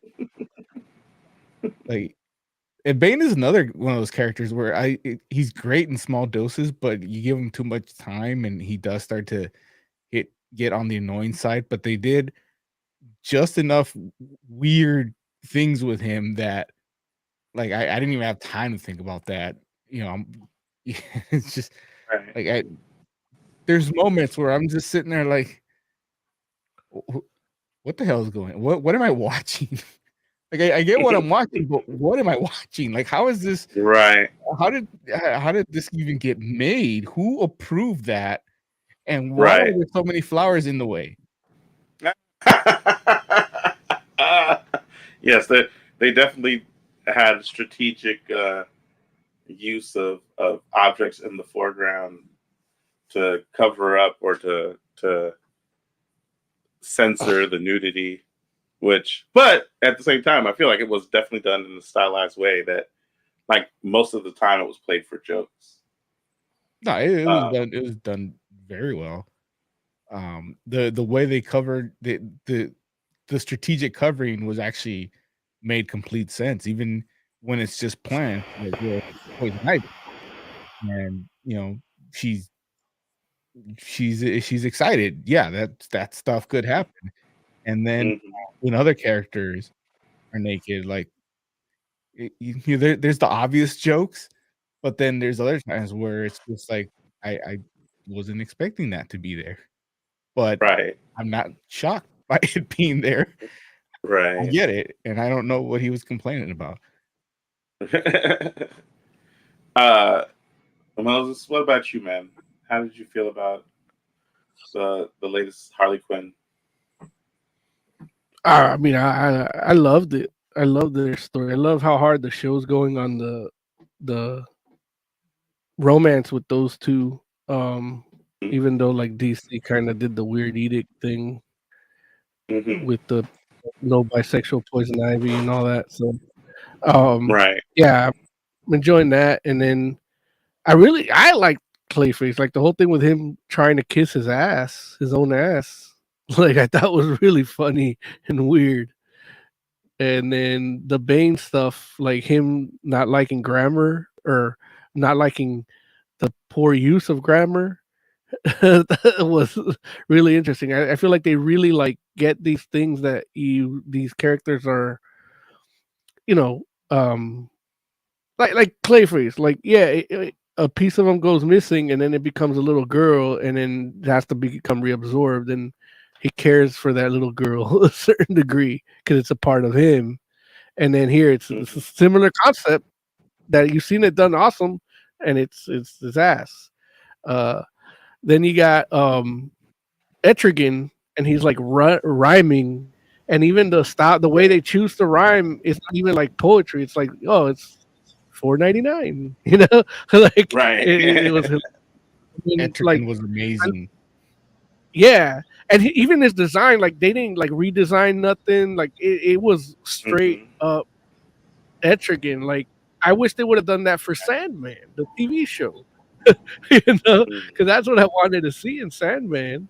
But no, they just give you a rhyming demon that just looks ugly. Um, And then you have the whole thing with the guy from Ted Lasso reading from his book and having a hairy chest, and it's really him doing his own voice, he's playing himself. That was awesome.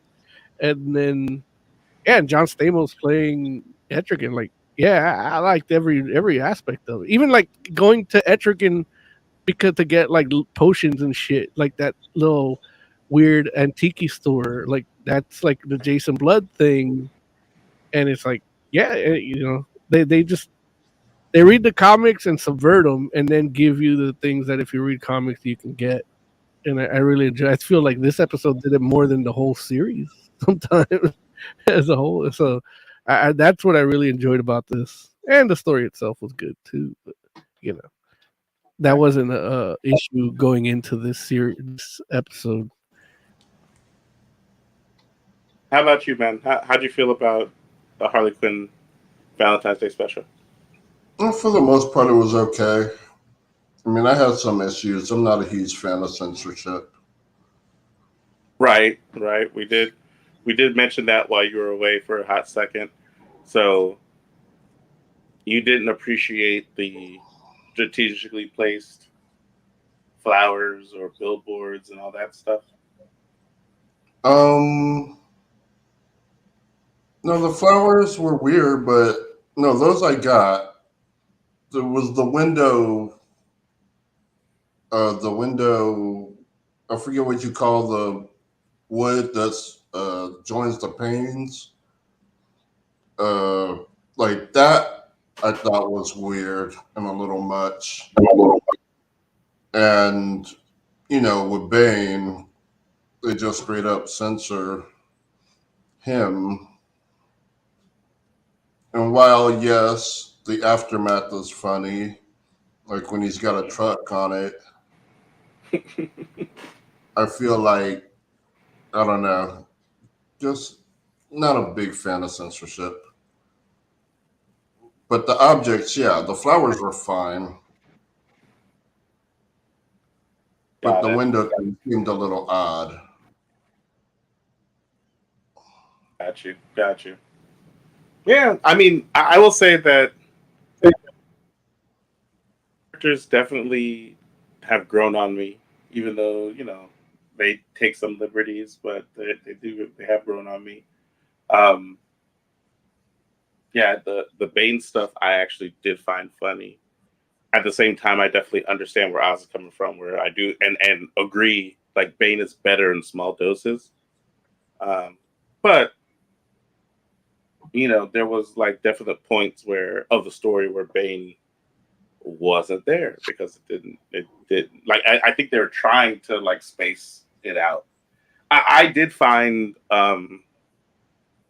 Clayface actually more annoying than I've had in the past. And at the same time though, I laughed at the situation that he was placed in and how those two characters carry on. There's something about it that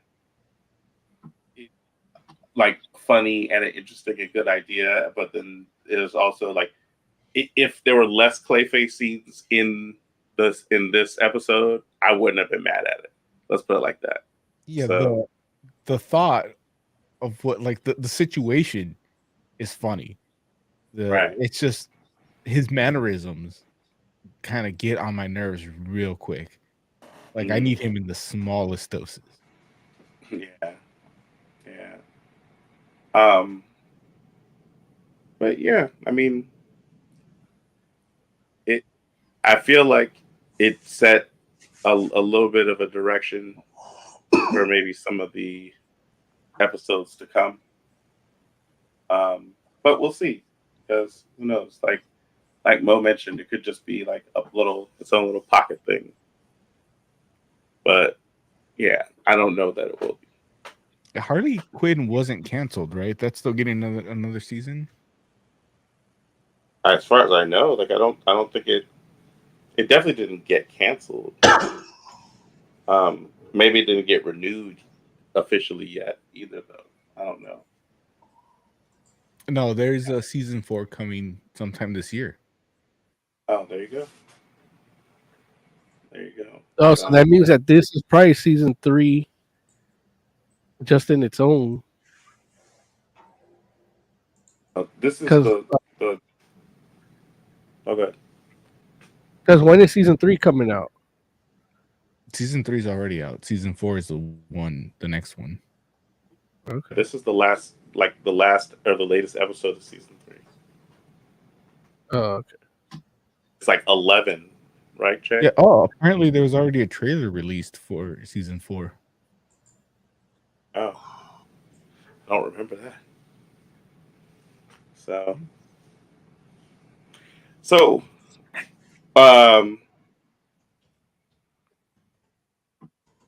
I whatchamacallit, I like Bane. I thought he was funny in this too, even though this episode didn't help me realize that there might be such a thing as too much Bane. Like, and I don't want to say like like it might have been just enough for me to be like, okay, like I'm glad we're done. But yeah, it could, like, I guess there is a such thing as like, too much of a good thing. Do you think they could have done this story with a little less Bane if it was like a regular length episode? I mean, I think that they would have had to, but Right, but you think it would have been better? Like you would have had the adequate. I don't know if it would have been better. I'm not sure if it would have been. Like, I feel like, the story itself, and like Oz mentioned, the way that they kind of intertwine with one another is done well, and it's a specific kind of thing, So I don't want to get apart and, like, it's not the kind of thing that I would take apart and feel like, oh yeah, you could just take this away, take that away, add a little of this, and it'll be a regular size thing that fits together and has much better pacing and all that kind of, like, I don't know that I feel that, because the only thing I feel confident we could have had less of is maybe a little less Clayface. So, but yeah. Anybody got anything else they want to say about Harley Quinn before we do some ratings? I did like the Riddler Clock King pairing. Yeah, and that happened at the end of this last season, right? Or throughout this last season? Or was that before then? Yeah. I don't know. I didn't watch season 3. He doesn't have HBO Max. I thought you got it. I'm sorry. No, I own the season. I just haven't got around to watching it. Right. Like, by the time I bought it, all the hype was done, and I'd moved on to other things. Jay just quietly bought a second copy and let it sit there too. But yeah, okay. So let's rate it. Oz, Harley Quinn, what'd you think? Oh, 5 out of 5. There it is. Jay, Harley Quinn, what'd you think? I'll go 4 out of 5. Overall, pretty funny. But I did have issues. Gotcha. Mose Magnum, what would you rate Harley Quinn? I give Etrigan 5 out of 5. There it is. I loved it. There it is. Yeah. I would give it a 4 out of 5 myself. I enjoyed it thoroughly. And yeah, the I think there's a lot to be said about the Harley Ivy relationship dynamic and how they kind of present that, and having it kind of grow and change. Like, I found that interesting. And so, but the supporting characters are good too, and we didn't get like. I will say that I did miss uh, uh, Devin Funch's King Shark. You know, say like that joint is fun for me.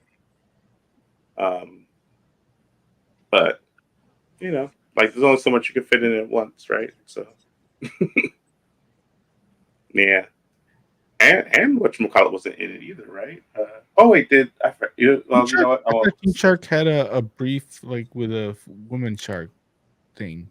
They showed, but I don't think I don't even think they said It was just anything. like a confessional thing, like a little confessional break. Oh, right, the confessional, right? Which the confessional stuff was actually pretty cool. I did like that.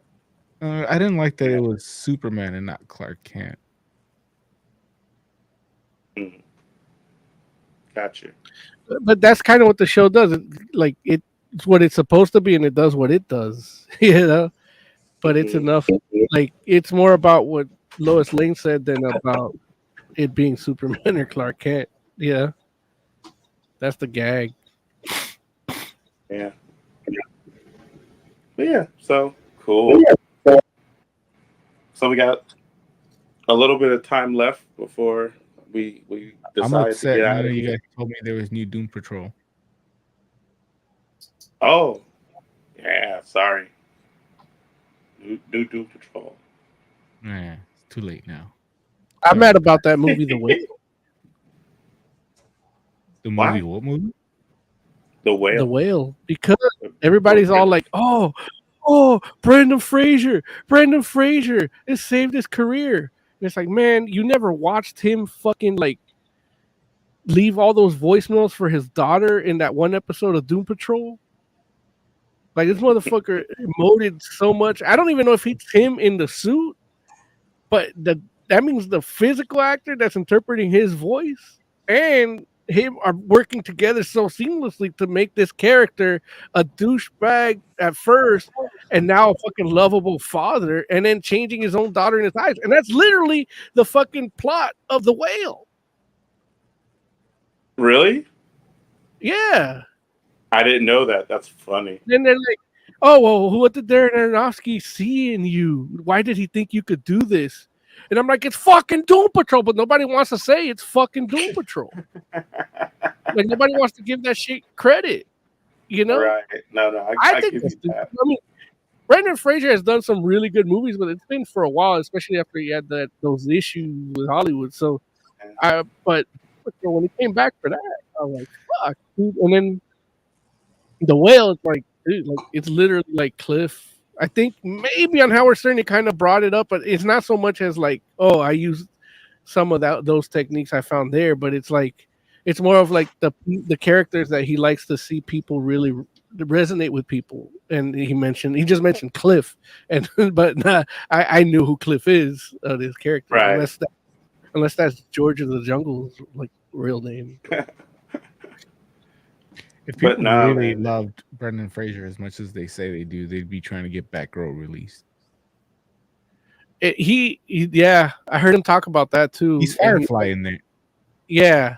Oh. And he said that he goes like the movie like felt good and he liked the character that played Batgirl and he liked how they developed this Firefly character for this movie. Like he really wants to burn everything. I'm pretty sure he was just trying to fix the relationship with his daughter. That's exactly what happens. He burned that bridge. Yeah. Here we go. Yeah.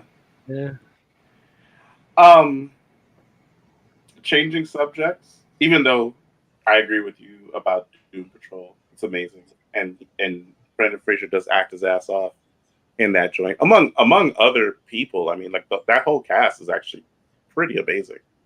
Like, you know, and because they do such goofball, off the wall stuff, I don't think they don't always recognize the quiet moments that those characters have. Like they're almost hidden. Yeah. Like they're all like because they don't look like themselves, and even though they're like the dude that plays Larry, like that dude's a famous dude, and he's up for like awards all the time, and nobody talks about his performance here. Like, but he's all bandaged up. It's all voice. Right. Man, he does great. Yeah, Matt Bomer. So. Yeah, Bomer. That's how you say his name. It's Bomer, right? Bomber. Yeah, it sounds like Boner. Oh, ooh, he's in Magic Mike. You guys, I guess, is he actually, or are you just? Yeah, no, he is. Oh, okay. I don't know. I've never seen it. So. Yeah, I bet you haven't. Changing subjects because, and I'm saying this now because I'm thinking about it, and I've been meaning to tell you this for a minute now, Joe. Joe is a big Darkhawk fan, like the Marvel comic book character Darkhawk. In Marvel Snap, Darkhawk is like one of the best cards. Like literally, like meta is like Darkhawk is the meta in a lot of ways. It's just one of those things. It's just one of those things where it's super like it's one of like it's literally like one of the hardest cards to get and costs like 6,000 tokens, and so not a lot of people or not everybody has it, but if you have it, people are just like Darkhawk comes and you snap. Because he has the his ability is he gets two power for every card in the opponent's deck, I believe. Oh, nice. So, yeah, but towards the end of the game, I've got like 2 cards in my deck. If that. Well, but you play it with things that put cards in people's deck. Sounds like a lot of work. No, it's not. Look, you got to play other cards before you get there anyway, right? But if I'm messing around and I'm putting, like, if I have a rock slide, right, and I have a friggin' like it's basically all the card, you play all the things that put cards in people's deck. So it's like I played the rock slide, I play the Black Widow, I play the friggin' their rock dude. Oh man, Korg. Yeah, Korg. I'm sorry. Yeah, Korg. There's another one that puts Korg. 2 in there, right? Yeah, that's rock slide. Okay. Yeah, Korg. And so like you're playing all that stuff. You're playing like, so it's all that kind of stuff. And then the other part of it too is like the people, like people have been playing Thanos lately. And so if you have Thanos, if Thanos is who you're using, and then the other person is Darkhawk, they're just like, oh, you lose. Because Thanos adds 6 cards to your deck. So it's like, you're not going to get everything out necessarily. Something's going to end up in your deck. And yeah, Darkhawk, like, it's crazy. It's crazy. But I just was like, I didn't want it to be like the Jubilee thing, Jay, where you were like, oh, there's a Jubilee card? I'm like, yeah. Like, I was like, yeah, man. No, there's a Darkhawk card. Yeah, Jubilee's variants are pretty cool. I agree. So, anyway. Nice. I recently finally got She-Hulk, and I'm very happy about that. Nice. I still haven't played with her. Oh, dude! But I got her. I haven't used her, the one that I got yet. I have used She-Hulk in, sometimes those they have those locations that'll give you a card, and I have used her, like She-Hulk and Sunspot. Man, that's the dynamic duo. It's good stuff. So, but anyway. Anybody got anything else they want to say before we do some final thoughts? All right, let's play that music.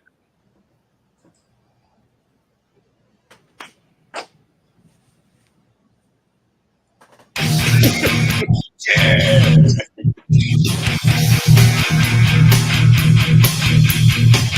I'm gonna come to you, Oz. Oz, final thoughts. We'll see what if Quantumania does. If anything. Okay, there it is. Jay, final thoughts. Well, so I took a break from my hatred of all things physical in order to buy the Neptunia Sisters versus Sisters Collector's Edition, and I'm going to be doing an unboxing of that pretty soon. So that'll be up at some point. Most Magnum, final thoughts.